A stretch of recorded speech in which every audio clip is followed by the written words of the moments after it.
No, we didn't plan it this way, but because God is gracious and we're not that smart, God brings these things together. If you were down at Pier Plaza yesterday, one of our members was the speaker for Veterans Day, John Hendrickson. And John, he was sitting actually right where you're sitting this morning.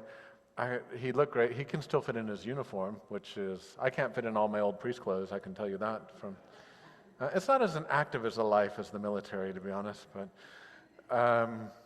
he got up and he spoke. And I think for most people, a lot of these sort of national ceremonies are a kind of benign patriotism. Like you want to get up and you want to show you're patriotic, you want to give thanks for people, but then you just want to hear the story and go, well, that's really cool, that guy flew helicopters in Vietnam, and then you go on to your business. So John gets up and he talks about his father who was gassed in World War I. He talks about being instilled with a love of country and a desire to serve in the military. And then he gets up and he starts talking about homeless veterans. And I think people were surprised because it's like, well, no, do the Vietnam stuff. Give us the Vietnam stories. And he kept saying, that's not right. That was his refrain. It's not right. And it's kind of a wonderful shock because you have to go, okay, he's challenging us. Here's a person who used to fly people into combat in a Chinook helicopter or other things. And when they drop people off, they let them know, we will be here to pick you up. And if you know anyone who's been in combat, you know that it binds people together because literally life and death are at stake. And so there's a bond of camaraderie between people who have been in a combat scenario or a traumatic event that most people can't understand because they haven't been a sharer of that experience. And so what he was saying, the same heart that told people when they were young, we'll drop you off and we'll pick you up, was the same person who spoke yesterday and said, if you've fallen down in our society, we will pick you up. It's the same heart of the veteran. It's the same heart of the combat camaraderie. But it came across as a surprise because that value isn't necessarily something we value in our society. And so when he had to say, it's not right, it was a call to justice. Now, when you have someone in a decorated uniform saying that, it leaves an impression. And if that's a little warm-up, that gets us ready for the prophet Amos. Because if John Hendrickson calling people to justice for homeless veterans was one thing at Pier Plaza yesterday, that was just a warm-up to Amos, the prophet, today. Because the problem they had in that society is that God had told them, we're going to make a covenant. We're going to have an agreement, a compact between you and I, says God. I will be your God, and the people are like, we can do that. You will be my people. All right, I think we can do that. And then God says, this is what it means, and people are like, yeah, we'll do it. But it's a kind of benign fidelity. Yeah, we'll say we'll do it, but God doesn't really expect us to do anything, especially when there are opportunities to make a lot of money. This is the problem in Amos, is they abandon the covenantal commitment to mutuality for the sake of everyone individually striving for the attaining of unjust wealth. And when I say unjust wealth, the Bible's critique is wealth that's gotten through extortion, wealth that's gotten through stolen goods, wealth that's gotten through stolen labor, wealth that's gotten unjustly. And the Psalms even say that. They go, look, wealth isn't bad. Money is amoral. It has no moral value. But when your heart gets set on that as your primary virtue, everything else gets distorted by it. And this is Amos's critique. We cannot have a society where people value money above this mutuality of covenant. Now, hopefully that sounds familiar, because in many ways it describes our current American society. Like, it's a problem when HBO makes a show about it. So my wife and I have been watching Gilded Age, which is about the Gilded Age post. See, the Hansons have been watching that, and they're like, they know. But the reason that strikes a bell is people have said we're living in a second Gilded Age. And so Amos's critique is not light. Like, this is not a book you read when you want to go to sleep. This is a book you read when you go, something has to change. And you'll notice what happens is they have this society that is now devoted toward the generative process of unjust wealth, unjust acquisition of wealth. And no doubt they're making good donations to the religious community, so the religious community is fine with it as long as we're getting our checks. As long as we're getting new donations and we can buy new stuff that we can show off, well, it's just doing business in the world as it is. And so they have these solemn assemblies, says the prophet. These are the ones where everyone comes and is very serious about the religious work. And then God receives it, and they go, God, what did you think of that? That was pretty nice. The music was good today. The preaching was pretty strong. We even made a video with an animation. What did you think of that? No, this is God speaking to the community of Amos, and God goes, I hate it. God doesn't go, I'm fine with it. It's not my favorite, but it's okay. You guys are doing a good job. Just keep working harder. Come on, you can do better. God goes, I hate it. I despise it. What you're doing, I hate it, and I despise. Stop it. It stinks of death. When God says something smells, it smells of death. This stench of human activity that is unjust. And you have to understand that in the biblical imagination, and there's nothing we can do about it except be challenged by it, you cannot worship if you are not just. If you do not commit to justice, God does not want your worship. It is clearly stated and written down for the generations to see and embrace, and it is terrifying if you listen to the impact.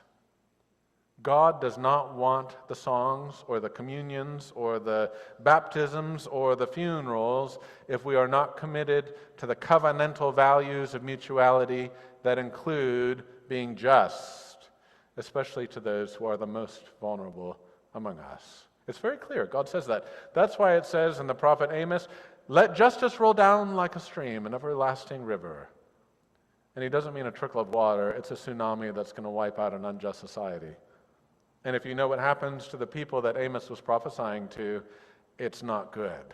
Their end is not good. In fact, later on, if you do our daily devotionals, I don't know if it's tomorrow, maybe it's spoiling tomorrow's devotion, but there's another thing in Amos where he goes, look, there's going to be nothing left. It's like a shepherd trying to pull a sheep out of a lion's mouth. You all have given yourself over to the lion, and I might end up with a leg and an ear, and that's all that's left. Because you, by consuming the poor, by consuming the vulnerable, you are literally being chewed up yourself. You've given yourself over to a monster, and you will be destroyed by it, and that will be God's judgment. But God will restore. So when John Hendrickson yesterday said at Pier Plaza, it's not right, he was participating in a long prophetic tradition of calling people back to a kind of justice where we do the right thing, especially for the people who have done things for us. And in that case yesterday, it was homeless veterans. Now it gets a little bit, not complicated, but it changes a little bit when you get to the parable from Jesus. Maybe it's a more complicated society where there's some injustice, but there are people trying to be just. There's some violence, but there are people trying not to be violent. There's some, people don't care about living out a covenantal life, but then there are some that do. So maybe that's more of a mixed bag, and that feels a little bit more familiar sometimes, where you go, no, there are people trying to do the right thing, and there are some people who aren't, but, we're all living in this complex society, and the Jews are trying to balance the Romans and their own internal politics, and they're trying to figure out, how do we do the right thing when it doesn't feel like there's a lot of room to navigate? That also feels familiar. How do you do the right thing when it doesn't feel that you've been given a lot of room to navigate? And Jesus goes, I have a great story I want to tell you on this topic. And people will go, okay. And Jesus goes, once upon a time there were 10 virgins. And people go, okay, he's going to tell us a story about virgins. This should be interesting. It's an interesting detail that we shouldn't pass over. Why does Jesus say that they were virgins? If you look at the church's history, there are a lot of sermons dedicated to virginity. I'm not going to give you one now. But there are a lot of sermons dedicated to virginity because virginity was seen as a special kind of bringing together of all of our virtues. Because we have natural desires that have to be managed. We have desires of communion that have to be managed. There are healthy ways to interact with people, unhealthy ways to interact with people. And they would even ask themselves, okay, how far back does this go? Did Adam and Eve have sex before or after sin entered the world? To what degree is our sexual life something that we can lift up as a good? To what degree is it not? And they really struggled with sexual questions that most of us, in the church at least, and probably in the society too, have to wrestle with in private. So people are wrestling with it on the internet. Or they're wrestling with it with these aren't questions that people feel they can discuss related to virtue in any kind of meaningful way, so they used to have all these sermons about virginity. But you'll notice that the virginity of these 10 people, if in fact it's seen as a high-end virtue, you've had to gather together all of your moral strength to remain a virgin, it doesn't seem to matter in this story. So we go, okay, Jesus is going to lift up the fight. You've got to fight and do the right thing, and you've got to fight for justice, and you've got to do this, and if you do that, you'll be okay. Well, it turns out that none of their virtue has any impact on the end of the story, at least the virtue up to this point. And each of them has been equipped with a cheap lamp. Now, if you know, there's an archaeological practice of digging up old junkyards.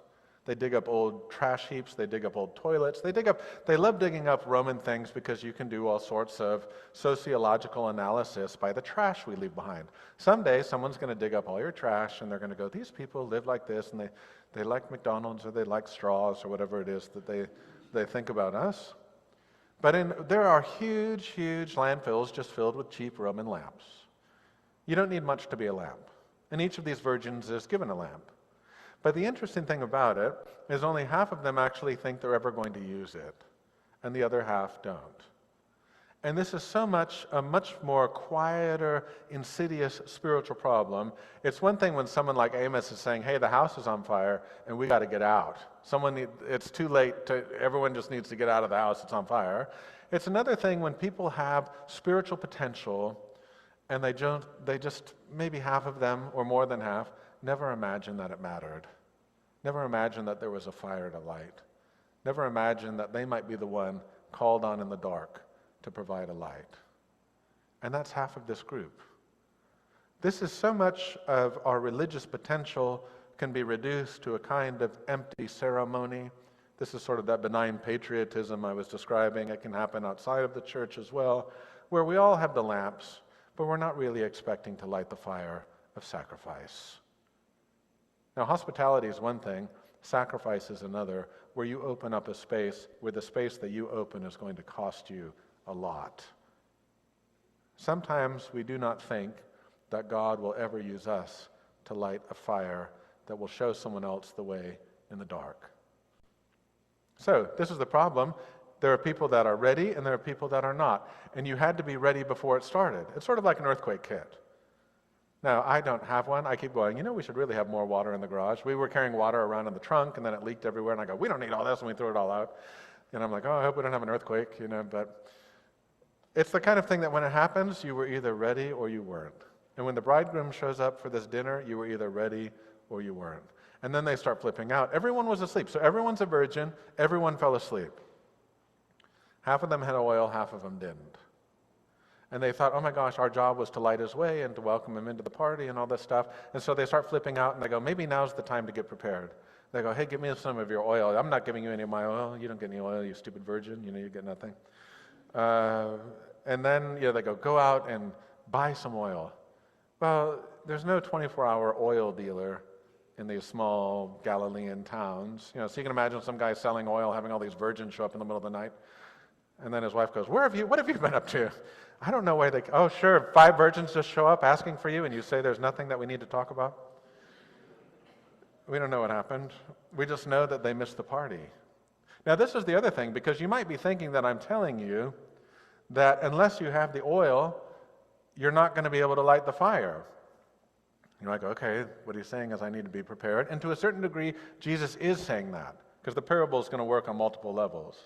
But he's saying more than that too. So one question, sort of a superficial question, is how prepared are you? And in this case, the oil, I really think, is the Holy Spirit. We all have the vessels, but is the light going to come? And it's going to be God's light that is lit within us. That's a very classic theme of preaching on this text.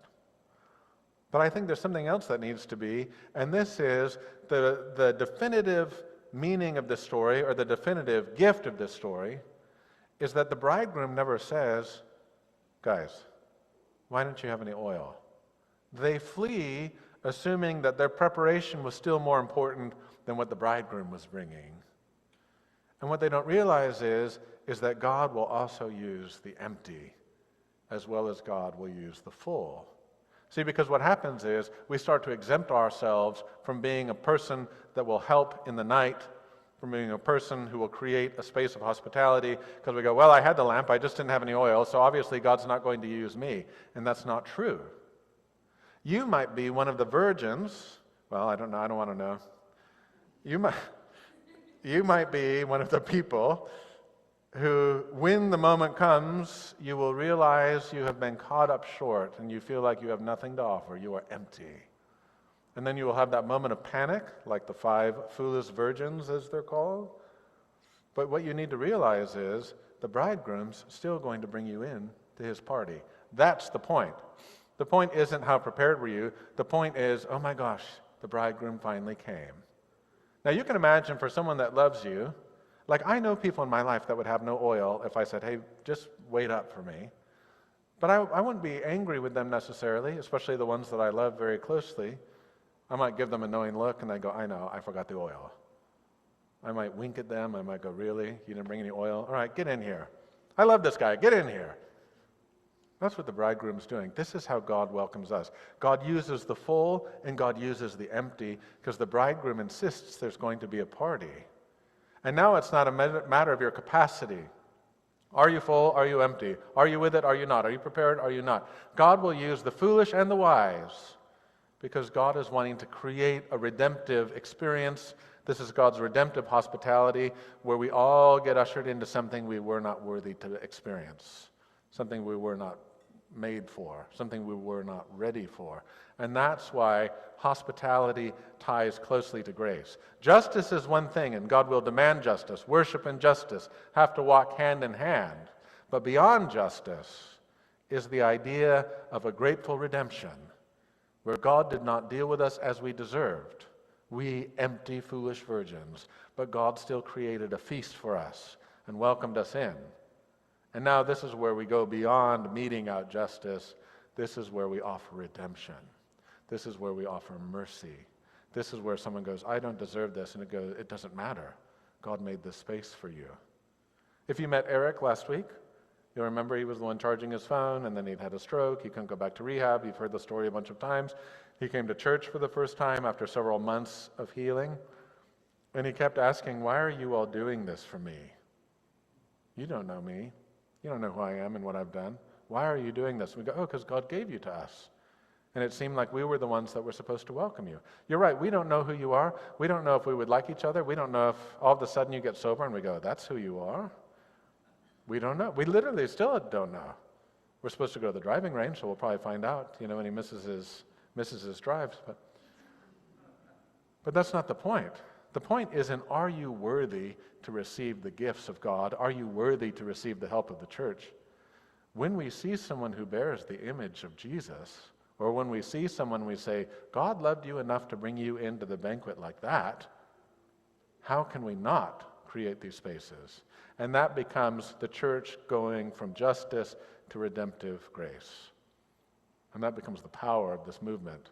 That becomes the power of the kingdom. That becomes the reason for the party. Amen.